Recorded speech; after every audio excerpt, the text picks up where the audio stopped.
오늘의 말씀은 로마서 6장 1절로 2절의 말씀입니다. 제가 가진 성경 신약 246페이지에 기록되어져 있습니다.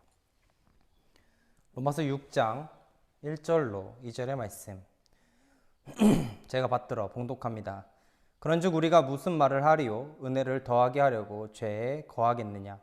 그럴 수 없느니라. 죄에 대하여 죽은 우리가 어찌 그 가운데 더 살리요? 아멘. 오늘 말씀의 제목은 비슷한 모습이라는 말씀의 제목으로 여러분과 이야기를 나누고자 합니다. 바론디 로스칠드라는 한 부자가 있었습니다. 전해오는 이야기에 따르면 바론은 한 화가의 작품 모델로 서게 되었다고 하죠. 그런데 그 모델의 모습은 바로 거지를 한 모습이었습니다. 남루한 복장을 한 이 바론은 그 화가 앞에서 정말 초라한 옷을 입고 얼굴은 초췌한 모습이었으며 손에는 다 낡아버린 컵을 하나 든 모양으로 하고 앉아 있었습니다. 누가 보아도 영락없는 거지의 신세였습니다. 그때 그 화가의 친구가 우연한 길에 그 집에 방문했었습니다. 바론은 영락없는 거지 분장에 그 화가의 친구는 전혀 그 유명한 부자 바론을 알아보지도 못하고 오히려 바론이 들고 있던 그 컵에 자신이 가지고 있던 동전을 동냥하였습니다. 그로부터 10년의 세월이 지나게 됩니다. 바론의 컵에 자신의 동전을 넣었던 그 화가의 친구는 은행으로부터 편지를 한 장 받게 됩니다. 그 편지에는 1만 프랑, 자기 합수표와 함께 다음 글이 적혀 있었다고 합니다. 과거 어느 날 당신은 아리 셰펄의 화실에서 바론디 로스칠드 씨에게 동전 한 입을 적선해 준 적이 있습니다. 로스칠드 씨는 그날 받은 돈으로 투자를 해 다음과 같은 이윤을 남겼기에 당신에게 돌려줍니다. 선한 행동은 선한 행운을 가져다 줍니다. 한 선한 행동이 커다란 상금으로 돌아온 경우가 바로 이러한 모습이겠죠. 선한 행동은 선한 모습으로 닮아가기 마련입니다. 여러분은 과연 어떠한 모습으로 살고 계십니까? 세상과 비슷한 모습, 아니면 하나님과 비슷한 모습으로 말입니다. 오늘은 그러한 모습에 대해서 이야기해보고자 합니다. 1절에서는 사도 바울은 다음과 같이 이야기합니다. 은혜를 더하게 하려고 죄에 거하겠느냐라고 반문하고 있죠. 바울은 5장 20절에서 죄가 더한 곳에 은혜가 더욱 넘쳤나니 라고 선언하였습니다. 이 말은 죄를 죄로 인식할 때 은혜가 더욱 은혜된다라는 점으로 참으로 중요한 진리를 이야기하고 있는 것이죠. 그런데 바울의 이 말은 타락한 본성을 지닌 인간들이 오해하거나 오용할 여지가 다분히 있었습니다. 즉 그리스도의 속죄의 은혜가 너무 풍성한 거로 어떤 죄를 지어도 하나님이 은혜로 용서해 주실 것이라고 생각하거나 여기서 한 발 더 나아가게 된다면 하나님의 은혜를 많이 받으려면 죄를 많이 지어야 된다고 생각하는 그릇된 오해를 할 때가 많이 있습니다. 여러분이 생각하시기에 이 말이 맞을까요? 당연히 틀린 말입니다. 사도 바울은 2절에서 그럴 수 없느니라고 결연히 부정하고 있습니다. 본문에서 죄에 거하다라는 번역된 헬라어는 피메노멘 테 하마르티아라는 단어입니다. 이 말은 죄와 더불어 산다라는 의미를 가지고 있죠. 하나님을 알고 그리스도의 속죄 은혜를 얻어 의롭다 하심을 받은 성도가 죄와 더불어 사는 생활을 한다는 것은 어떻다는 말입니까? 죄에 대해서 전혀 투쟁도 하지 않고 자기 정욕대로 온갖 죄를 지으며 사는 사람들에게 하나님은 은혜를 베푸실 것이냐? 당연히 아니겠죠. 하나님의 은혜에도 제한이 있습니다. 하나님은 은혜로운 분이며 또 조건 없는 은혜를 베푸시는 분이지만 그렇다고 언제까지나 무한정적으로 은혜를 베푸시는 분이 아닙니다. 여러분, 농부가 농작물을 아끼고 보호하고 가꾸는 목적은 무엇일까요? 그 농작물에서 열매를 얻고자 함입니다. 하나님도 마찬가지죠. 그리스도께서는 다음과 같이 이야기하셨습니다. 내가 너희를 택하여 세웠나니 이는 너희로 가서 열매를 맺게 하고 또 너희 열매가 항상 있게 하여 라고 요한복음을 통하여 우리에게 이야기하고 있는 것입니다. 하나님께서 그리스도를 통해 온갖 은혜를 베푸실 목적은 성도에게 거룩한 신앙의 열매를 거두시고자 함이라는 것이죠. 즉 성령의 열매, 전도의 열매, 경건의 열매 등을 바라시는 겁니다. 그러므로 우리가 이런 아름다운 신앙의 열매를 맺지 않고 추악한 죄의 열매를 맺는다면 어떻게 되겠습니까? 하나님은 우리에게 좋은 열매, 좋은 포도 열매를 기대하시고 구원의 은혜와 각종 다양한 은총을 베푸셨는데 우리는 들포도를 맺는다면 주님이 과연 기뻐하실까요? 하나님께서는 당연히 진노하시지 않으시겠습니까? 모든 은혜를 거두고 심판하지 않으시겠냐라는 말입니다. 하나님은 이스라엘을 출애굽시켜 그들은 선민으로 삼고 율법을 주셨으며 가나안 땅으로 들어갈 수 있는 기쁨까지 은혜로 베푸셨습니다. 그러므로 그들은 하나님이 기뻐하실 만한 의의 열매를 맺어 하나님께 영광 돌려야 마땅한 자들이었습니다. 그러나 이스라엘 민족은 도리어 온갖 우상 숭배와 죄악의 열매만 맺었습니다. 곧 좋은 포도 열매 대신 악한 들포도들이 맺혀진 거라는 것이죠. 그러자 주님은 어떻게 하셨을까요? 하나님은 그들에게 모든 은혜를 거두시고 이방 민족들을 심판의 채찍으로 사용하셔 이스라엘을 심판하셨다는 겁니다. 여러분, 우리가 하나님의 은혜를 경시하고 계속해서 죄 가운데 거하면 우리도 이와 같이 된다라는 사실을 분명히 인지하며 살아가야 할 것입니다. 하나님은 은혜를 은혜로 여기지 않고 경시하는 자들에게는 더 이상 은혜를 베푸지 않으실 겁니다. 도리어 방금 이야기와 같이 심판을 주실 거라는 것이죠.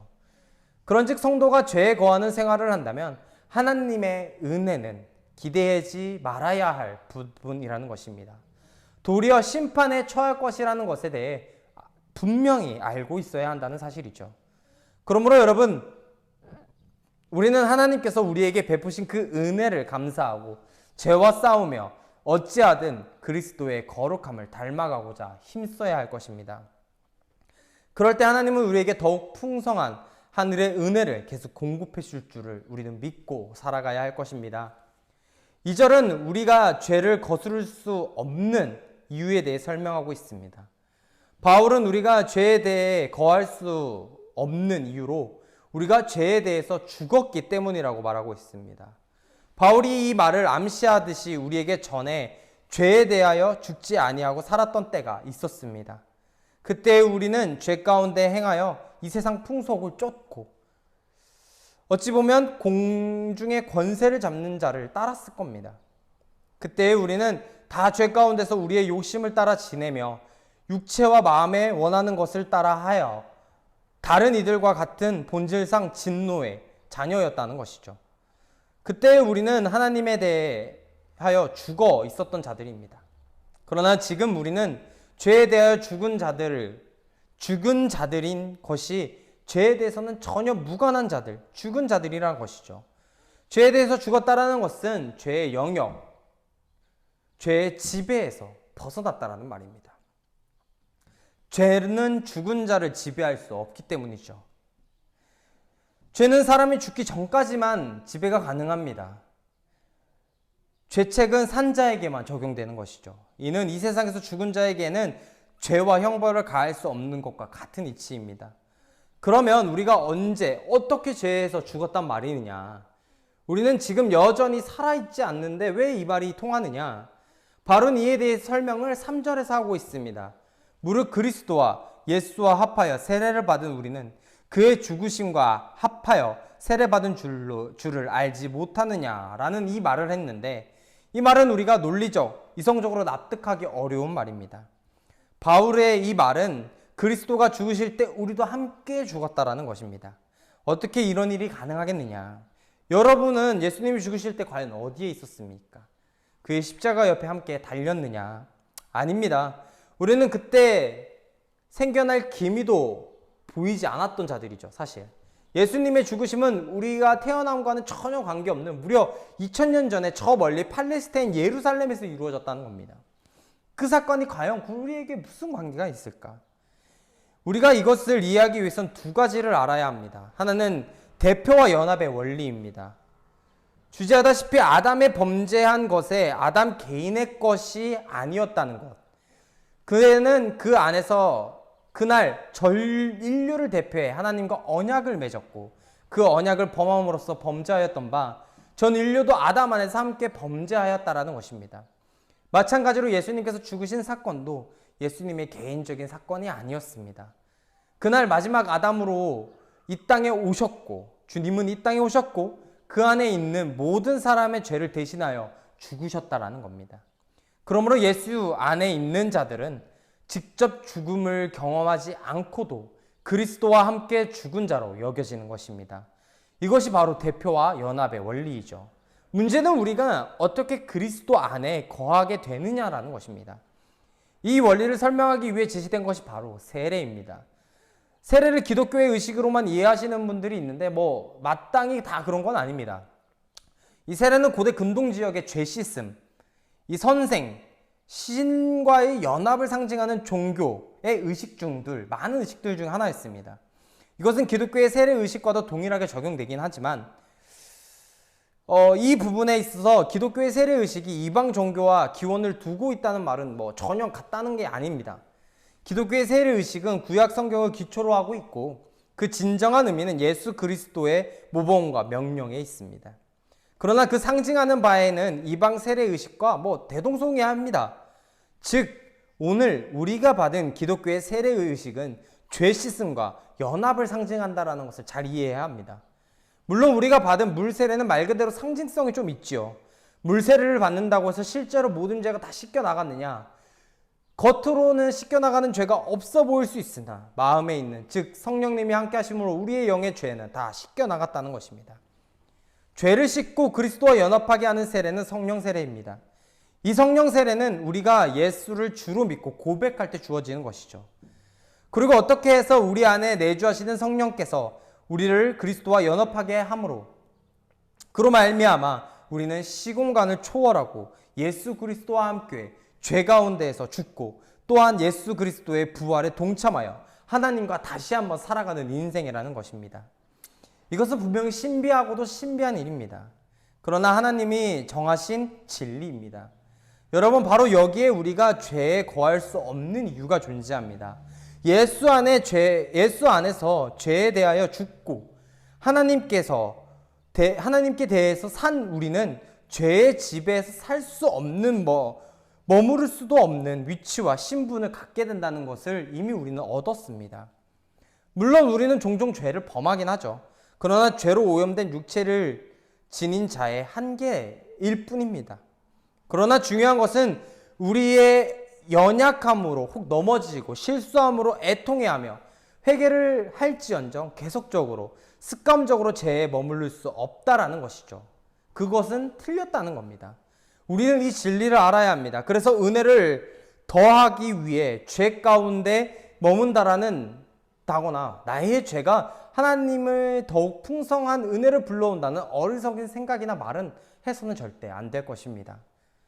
성령으로 그리스도와 연합된 자는 결코 죄를 습관적으로 지을 수 없습니다. 그리스도와 연합하는 자는 마귀의 성품이 아닌 그리스도의 성품을 따르기 때문이죠. 여러분은 주님을 닮기 위해 그 모습을 비슷하게나마 담기 위해 노력하고 있으십니까? 많은 죄를 짓고 나중에 회개한다고 한들 구원은 받을 수 있을지언정, 그 마음이 진심이라면 구원은 받을 수 있을지언정 그것이 과연 무슨 의미가 있겠느냐? 죄의 거리를 두고 노력하고 있느냐? 우리는 주님을 사랑한다고 말하면서 주일에 최선을 다한다고 이야기하면서 주일이 끝나면 평일에는 전혀 다른 삶을 살고 있지 않는지 스스로의 모습을 되돌아볼 필요가 있습니다. 전혀 닮아가는 것이 아니라 항상 주님의 삶을 따라가기 위해 노력하는 것이 아니라 그저 세상과 더욱 가까이 하면서 내가 무엇이 변화해야 하는지 인지하고 있지만 전혀 실행하지 않는 우리를 되돌아볼 때가 너무나 많습니다. 그럴 때 우리는 변화되기 위해 노력하는 것도 중요하지만 자신의 삶을 되돌아보는 것도 중요합니다. 죄와 거리를 두고 주님을 닮기 위해 노력하는 저와 여러분이 되길 바랍니다. 그리스도의 성품을 닮기 위해서 노력하는 것도 중요하지만 잘못된 것을 하지 않는 것도 중요한 것이겠죠. 한 주간 살아가시면서 주님의 모습을 조금이나마 닮아가시는, 그래서 죄와는 거리를 두시는 여러분이 되시기를 간절히 바라고 소원하겠습니다. 다 같이 기도하겠습니다. 사랑이 많으신 하나님, 우리는 언제나 죄악 가운데 살아가고 있습니다. 그 죄의 모습을 멀리하여야 한다 생각은 하지만 실상 모든 삶 가운데 전혀 다르지 않은 모습으로 세상과 동일하게 살아가고 있습니다. 하지만 그러한 모습을 오늘로부터 버리고 오로지 주님의 성품을 닮아가 비슷한 모습으로 살아갈 수 있는 그리스도인이 될 수 있도록 붙들어 주시옵소서. 한 주간 살면서 그리스도의 모습을 보여주고 살아가는 좋은 그리스도인이 되어 하나님으로부터 잘했다 칭찬받는 귀한 종들이 될 수 있도록 붙들어 주시옵소서. 이제는 우리를 죄악 가운데서 구원하신 예수 그리스도의 크신 은혜와 하나님 아버지의 극진하신 사랑과 성령님의 내주감화 감동 교통 역사 충만하심이 오늘 이 자리에서 예배드리는 모든 성도들 머리 위에 이제로부터 영원토록 함께하기를 축원하옵나이다. 아멘.